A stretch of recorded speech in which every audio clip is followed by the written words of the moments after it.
was putting the long-term interests of our country before the short-term political needs of the moment. Supporters say the planned green policies, including a 2030 ban on new petrol cars, would have hit people too hard financially, especially in such inflationary times.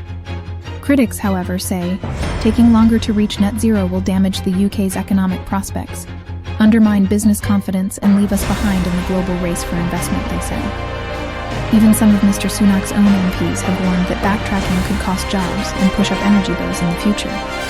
So will the changes mean more money in people's pockets, as Mr Sunak's supporters claim? And what does a slower move to net zero mean for the UK economy? What does net zero mean? Cars, boilers, and other key takeaways from Sunak's speech. Is the UK on track to meet its climate targets? Mr Sunak says that some of the things that were being proposed, such as bans on new petrol and diesel cars and new gas boilers, would have cost typical families upwards of £5,000, £10,000, £15,000. However, the Energy and Climate Intelligence Unit, ECIU, an independent think tank, has pointed out that no one was being forced to take up these measures immediately. The planned ban on the sale of gas boilers was not due to start until 2035, it says.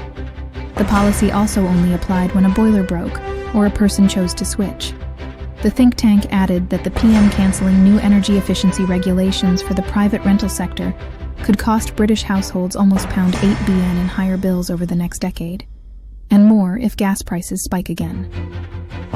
ECIU Director Peter Chalkley said that the changes to net zero policy would add to the cost of living for those struggling, not make things easier. Meanwhile, Matthew Agarwala, a University of Cambridge environmental economist, described the overall changes as reckless.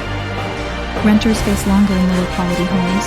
The public faces toxic air pollution for longer, he said.